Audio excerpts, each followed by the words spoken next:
사랑하는 성도 여러분, 우리는 그리스도인입니다. 예수를 그리스도로 고백하며 따르는 사람이 바로 그리스도인인 것이죠. 얼마나 자랑스러운 호칭인지 모릅니다.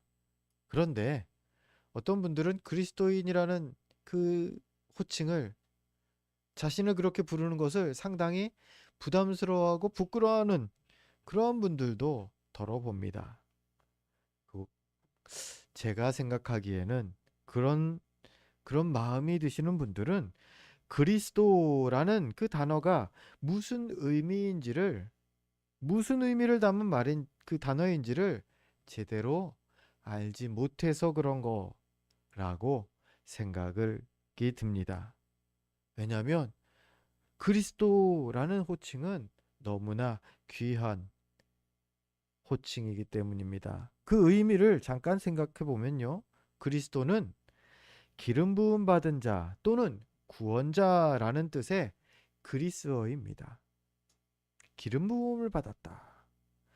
구약 성경 히브리어로 이스라엘 사람들의 언어로는 메시아라고 호칭하는 거였죠. 이 그리스도는 메시아 같은 뜻입니다.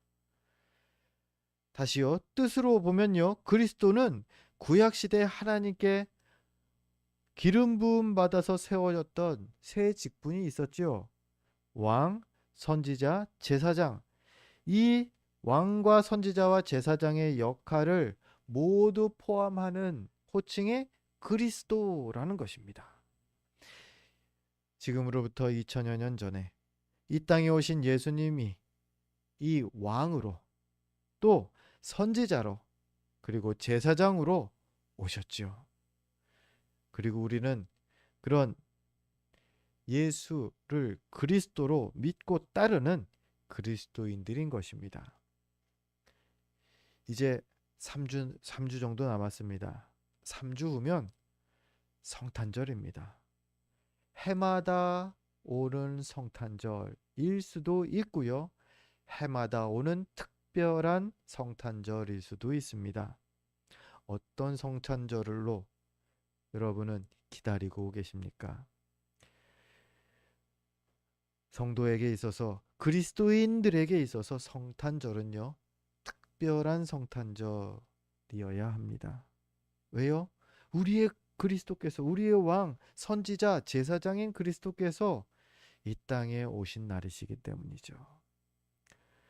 이 성탄의 날을 기다리면서 오늘부터 3주 동안 이 주일마다 이 그리스도의 의미를 더 깊이 말씀을 통해 묵상하는 시간을 가지려고 합니다.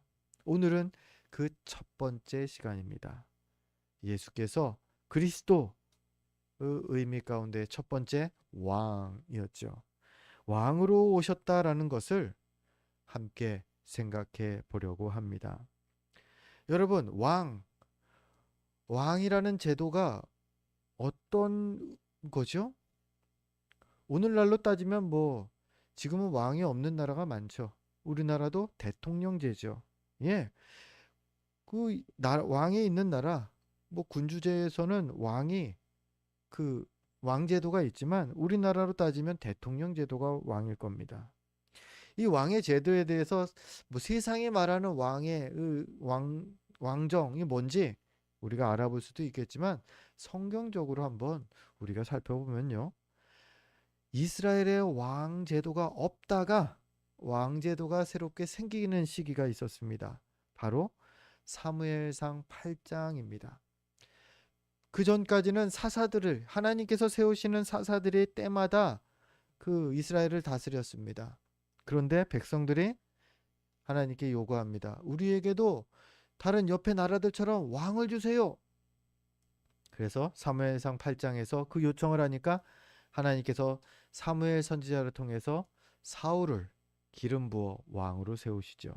그런데 그 전에 왕을 너희가 구하느냐? 너희들이 지금 무엇을 구하는지 내가 설명하겠다 하면서 이 사무엘 선지자를 통해서 쭉 왕의 제도에 대해서 막 말씀하십니다. 표현 자체는 부정적인 표현으로 기록하고 있죠. 근데 어쨌든 이 사무엘상 8장을 보면요. 왕의 역할이 어떤 것이다. 왕의 제도가 무엇이다. 라는 것이 우리가 미루어 정리해 볼 수 있는 내용이 기록되어 있다라는 겁니다. 그래서 사무엘상 8장에 근거해서 정리해 보면요. 첫 번째, 왕은 무슨 일을 하느냐? 나라를 다스립니다. 나라를 다스리고 백성을 다스리는 그 역할, 그게 왕의 역할이죠. 그래서 왕은 나라를 다스리기 위해서 백성들에게 세금을 거두기도 합니다. 아니, 세금을 거둘 수 있는 권한을 갖습니다. 거기다가 특권도 아주 많아요. 최고 권력자로서 이것도 결정하고 저것도 결정할 수 있고요. 외국, 그 나라에 대해서 나라를 대표해서 방문을 하거나 무엇인가 협약을 맺을 수도 있습니다. 나라를 다스린다라는 것이 그 다스리기 위하여서 여러 가지 권한을 왕에게 주는 거죠. 목적은요, 나라의 안정과 질서를 유지하기 위해서. 왕은 그 목적으로 나라를 다스려야 합니다. 이게 나라를 다스리는 거죠.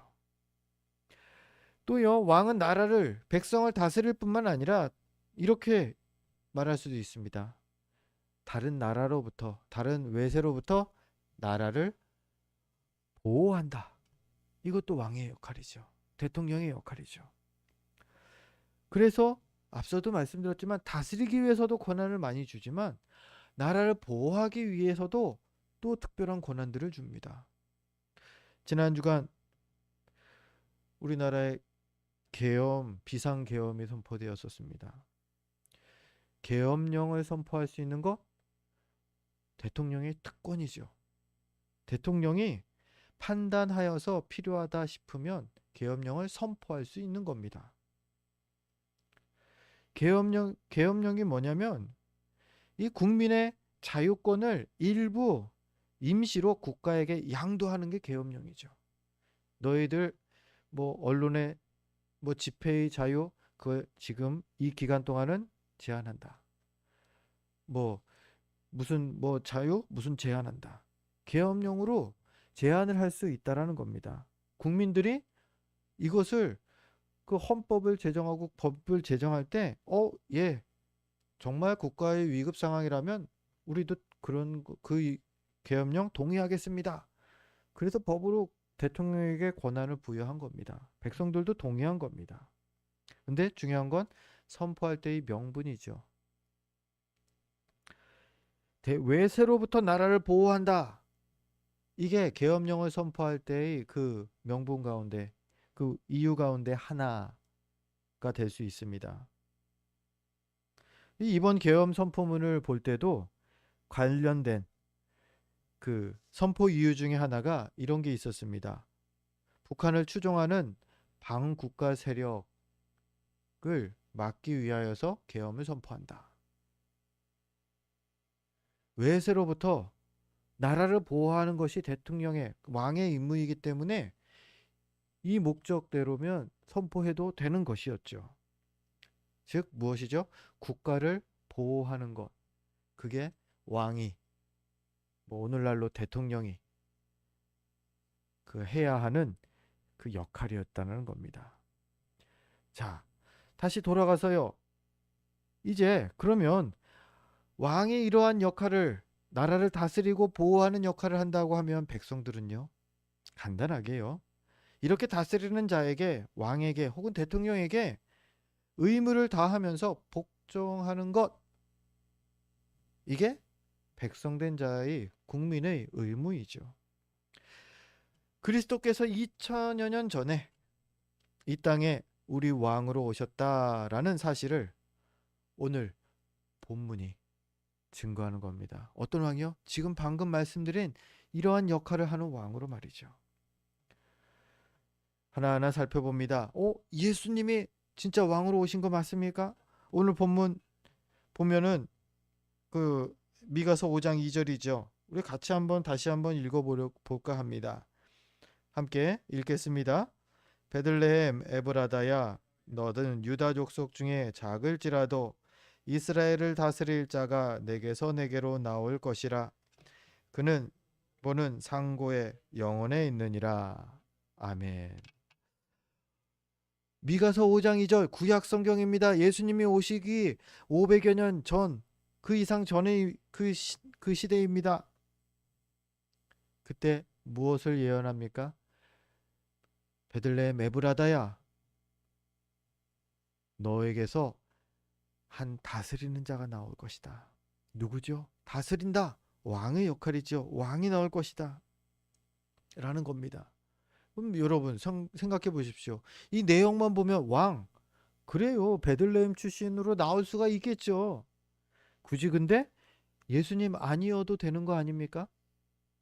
예, 예수님 아니어도 누군가 나오면 왕이 되면 이 예언이 성취된 거예요. 그 사람을 통해서. 그런데 성경은 그렇게 얘기하지 않습니다. 콕 집어 예수 그리스도를 통하여서 이 미가서 5장 2절 말씀이 성취되었다라고 하는 겁니다. 어떻게 그렇게 이해할 수 있을까요? 역사 속 수많은 왕들의 다른 얘기가 아니라 예수님, 그 근거는 미가서 우리가 방금 읽었던 5장 2절의 뒷부분입니다. 뒷부분에 그 다스릴 자에 대해서 설명을 이렇게 하고 있습니다. 그의 근본은 상고의 영혼에 있느니라. 그가 바로 다스릴 자죠. 다스릴 자로 올 그의 근본은 상고다. 태초에 처음부터 있었던 존재다. 즉 처음부터 태초부터 계신 분이고요. 영원에 있느니라. 영원히 계신 분이시다. 이 설명 그대로 하니까요. 다른 왕들은 안 되네요. 인간왕을 얘기하는 것이 아니라는 것을 우리가 이 예언의 그 누구를 대상으로 하고 있는지를 더 명확하게 짚을 수 있게 되는 거죠. 바로 영원히 존재하시는 성자 하나님을 지칭하는 그분이 이 베들레헴에서 다스릴 자로 왕으로 탄생하실 것이다라는 예언인 것이죠. 이 예언이 이 마태복음 2장 6절에서 인용되고 있는 것이죠. 우리 주보에 그래서 비교하시라고 마태복음 2장 6절 말씀을 기록해 놨습니다. 이 말씀도 한번 같이 읽어보겠습니다. 또 유대 땅 베들레헴아, 너는 유대 고을 중에서 가장 작지 아니하도다. 내게서 한 다스리는 자가 나와서 내 백성 이스라엘의 목자가 되리라 하였음이니라. 아멘. 이 미가서 5장 2절의 말씀을 마태복음 2장 6절에서 천사가 인용하여 증거하고 있는 겁니다. 유대 땅 베들레헴에 다스릴 자가 나신다고 예언했지 않느냐? 그것이 오늘 이루어졌느니라. 이게 지금 천사가 전하는 그 내용이라는 거죠. 그런데 여기에는 또 한 가지 우리가 짚어볼 만한 내용이 마태복음 2장 6절에 있습니다. 그 왕으로 오시는 예수 그리스도, 왕으로 오시는 그리스도께서 어떠한 왕이 되실 것이냐라는 것을 마태복음 2장 6절이 우리에게 증거합니다. 어떤 왕이시죠? 이스라엘의 목자와 같은 왕이다. 목자와 같은 왕이 되실 것이다라는 겁니다. 목자와 같은 왕은 뭐죠? 나라 정치 안 하고 일과를 양치는 데서 있는 걸까요? 그런 건 아니겠죠. 예수님께서 그 목자와 같은 왕이 어떤 모습일지를 본인이 요한복음 10장에서 잘 설명해 주셨습니다. 요한복음 10장 14절과 15절인데요. 우리 주보를 보면서 같이 함께 또 읽어보도록 하겠습니다. 함께 읽겠습니다. 나는 선한 목자라. 나는 내 양을 알고 양도 나를 아는 것이 아버지께서 나를 아시고 내가 아버지를 아는 것 같으니 나는 양을 위하여 목숨을 버리노라. 아멘. 그렇습니다. 예수님께서는요, 목자 같은 왕. 그런데 어떤 목자냐면요, 선한 목자. 즉 선한 왕이시라는 겁니다. 폭군, 왕 가운데도 폭군이 있었죠. 그 폭군과 같이 다스리지 않는다라는 겁니다. 그 백성을 선한 목자 같이 다스린다라는 거 말씀하십니다. 그 선한 목자의 특징을 또 이렇게 설명하십니다.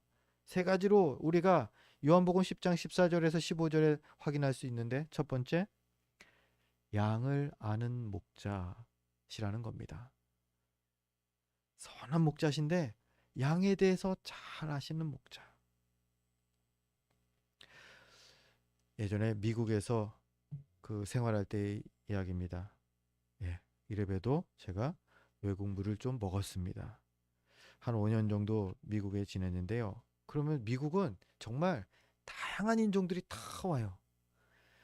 뭐 우리 그 아시아 쪽에서도 뭐 대만, 또 중국 본토, 일본, 한국 막 우르르 막 그 동양인들이 엄청 많고요.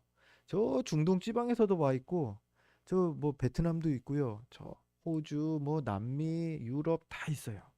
그런데 한 번은 그, 그 백인이었어요. 백인에게 그런 얘기를 우리가 물었습니다. 한국 그 친구들이 같이. 너희들이 보기에 우리가 구분 어떻게 보이냐? 그렇게 물어봤어요. 우리가 보기에는 한국인들 다 특징이 있죠. 사람마다 다 달라 보이죠. 그 사람들은, 동양인들은 다 똑같아 보인대요. 어? 그래? 신기하게 다 똑같아 보이는데요. 우리는 눈이 이렇게 돼 있고, 뭐 입술이 조금 이렇게 올라가 있고, 눈썹이 좀 처져 있고, 뭐 구분하는 이게 다양하잖아요.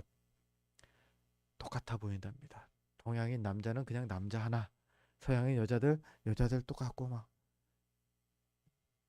뭐 지금은 한국의 위상이 높아져서 달라 보일 수는 있겠지만, 어쨌든 그 시절에 물어봤을 때 그렇게 답을 해주더라고요. 다 똑같이 생겼다고요. 우리도 그렇지 않습니까? 외국인을 볼 때 뭐 완전히 다른 사람들은 달라 보이는데, 그냥 외국인은 다 외국인, 흑인들은 다 그냥 흑인, 그냥 이렇게 뭉쳐서 두리뭉실하게 그렇게 인식되는 거. 저도 그걸 느꼈기 때문에 그 외국인의 설명에 공감을 좀 하긴 했습니다. 동물들은 어떨까요? 사람들이 보기에 동물은 더 비슷해 보이겠죠? 뭐 물론 개, 고양이 같은 경우 품종이나 종자나 뭐 색깔, 무늬 뭐 이런 것이 다르면 완전히 달라 보이긴 하지만, 같은 종인 품종이라면은 그 개가 그 개고 그 고양이가 그 고양이에요. 양은 어떨까요? 양은요 더 심합니다. 이 털이 나면은 똑같은 털로 다 자기를 다 뒤집어 쓰거든요. 그런데 오늘 예수님이 하시는 말씀이 그겁니다. 그렇게 똑같아 보이지만 선한 목자는 그런 양들을 하나하나 구별해서 안다라는 것입니다. 마치 아무리 똑같은 일란성 쌍둥이여도 부모가 그 자녀를 구별하는 것처럼 말이죠.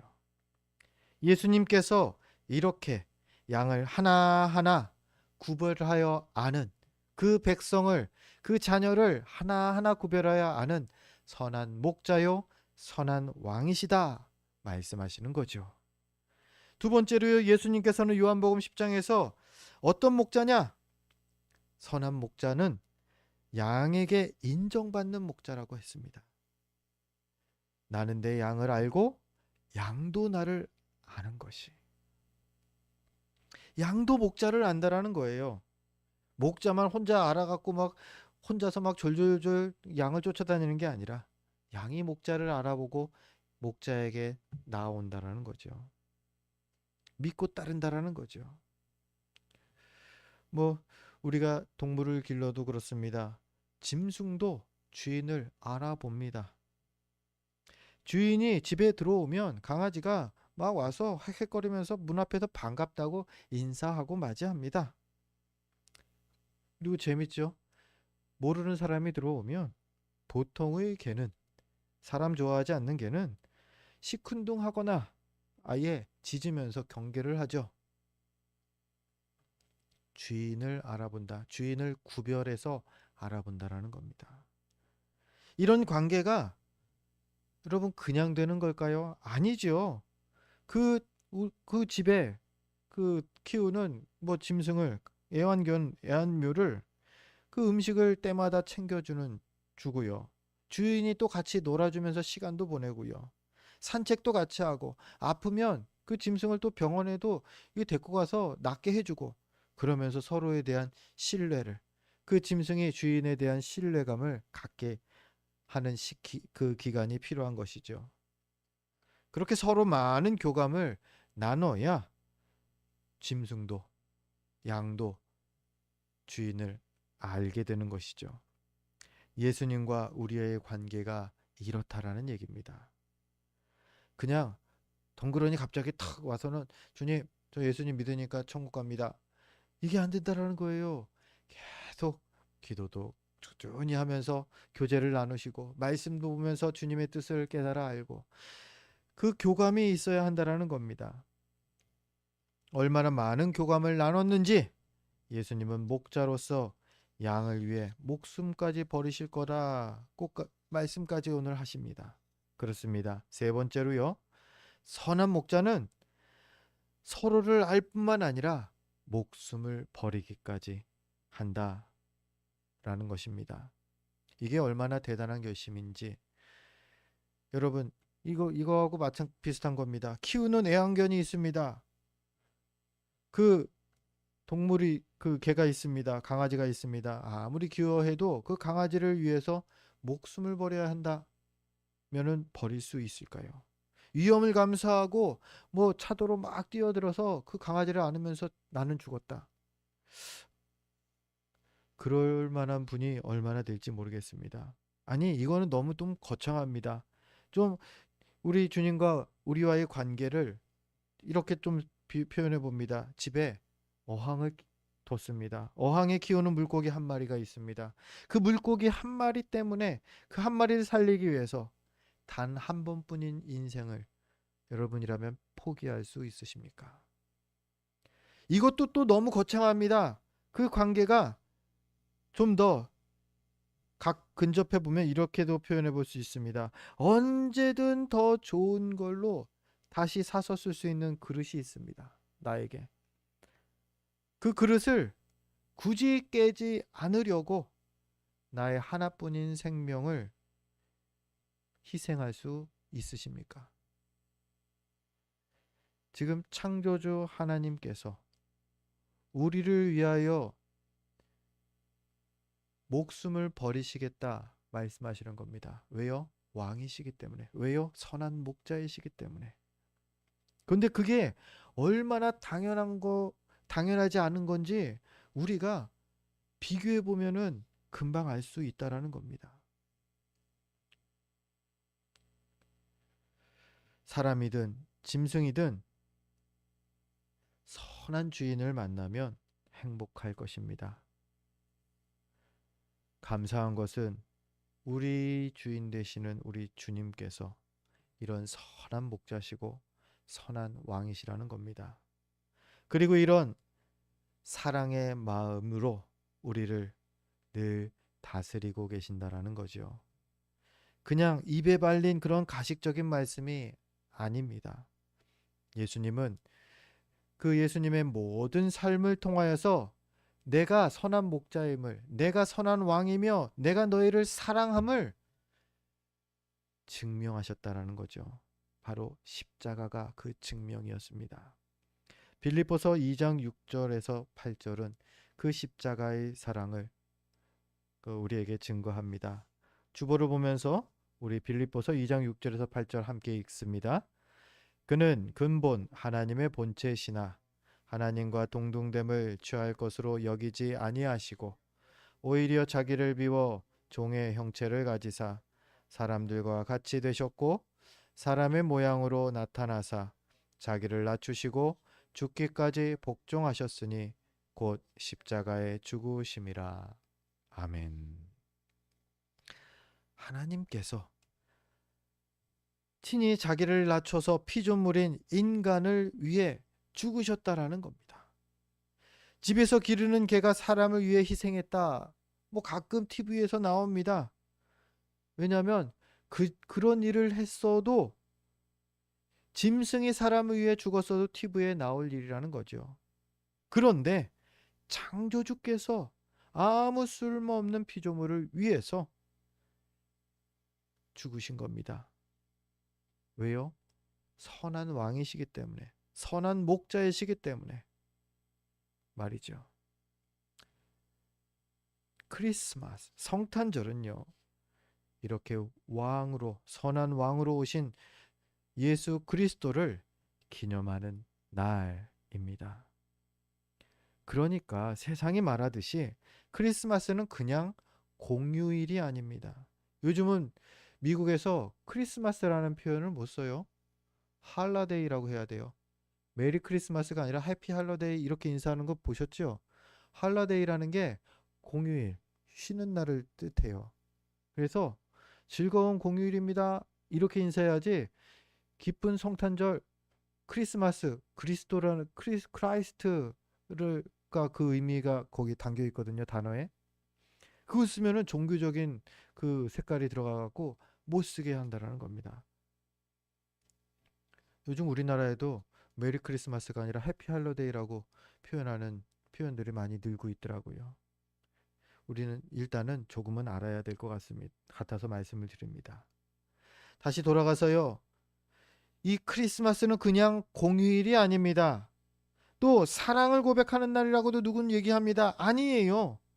선물 주고받는 날로 아는 사람들도 있습니다. 그것도 아닙니다. 바로 창조주께서 우리를 위해 참된 왕이시요 선한 목자로 이 땅에 오신 날, 그날이 성탄절입니다. 그러니 우리는 감사하는 날이 되어야 하겠죠.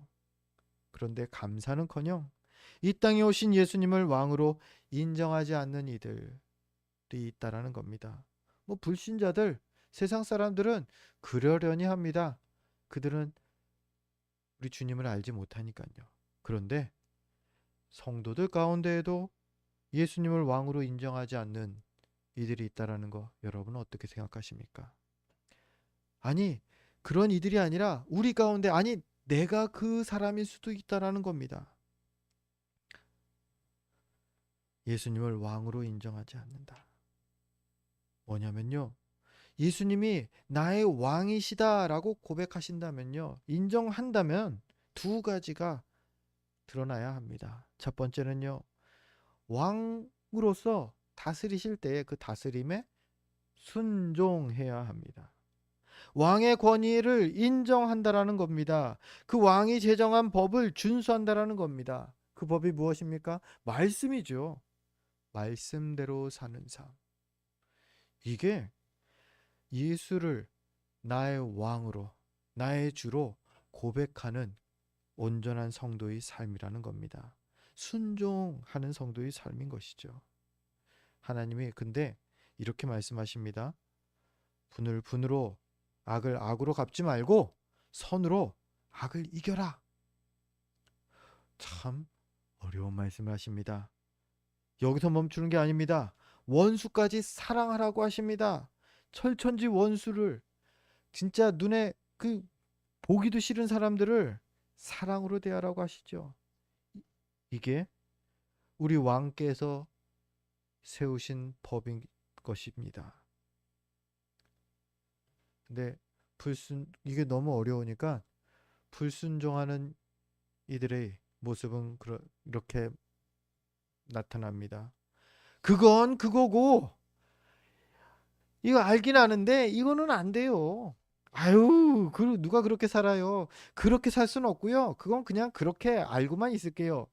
나는 이렇게 살겠습니다. 불순종하는 이들의 반응이 이렇다라는 겁니다. 말씀은 알지만 세상과 타협해서 산다라는 거죠. 편법이 난무하는 우리의 현실이 아닐 수가 없습니다. 성도들이 이렇다라는 거죠. 우리는 그러지 말아야 되겠습니다. 물론 실패는 할 수 있습니다. 순종하려고 했지만 너무 버거워서 넘어질 수 있습니다.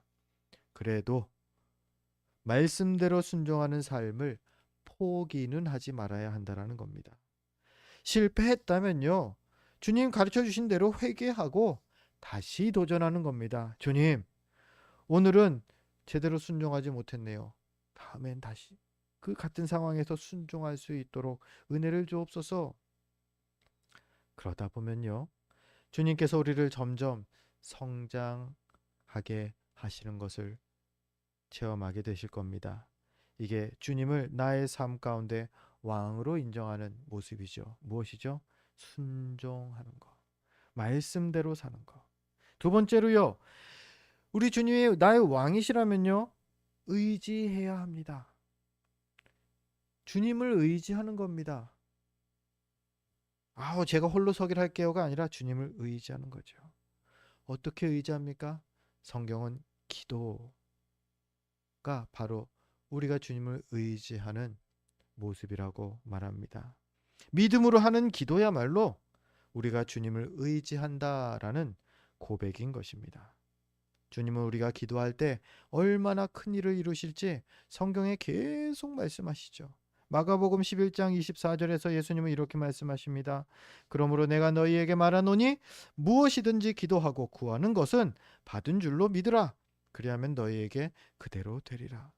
주님을 기도하고 의지하라는 거예요. 굳이 다른 방법을 찾아보고 그럴 필요 없다라는 거죠.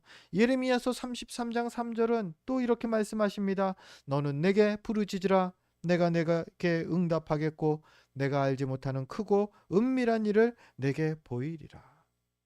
주님은 우리에게 계속 의지하라고 말씀하시는 겁니다. 의지하면서 기도하라는 것이죠. 그러할 때 응답하실 것이고요. 심지어는 크고 은밀한 일까지 보여주시겠다 약속하시는 겁니다. 그렇습니다. 우리 하나님은요, 신실하신 하나님이십니다. 우리 주님을 왕으로 모셨다면 또한 그분을 의지할 수 있어야 합니다. 날마다 기도로 주님을 향한 우리의 신뢰를 고백하시기 바랍니다. 그러면 우리의 왕께서 우리를 돌보아 주실 것입니다. 말씀을 정리합니다. 예수님께서 2000여 년 전에 이 땅에 왕으로 오셨습니다.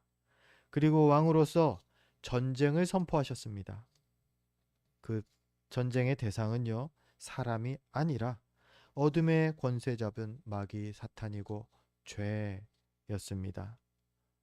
세상의 핍박을 이겨내고 또 죄의 유혹과 싸우면서 영원한 생명을 얻기 위한 영적 전투, 우리는 지금도 이 전투를 하고 있는 것입니다.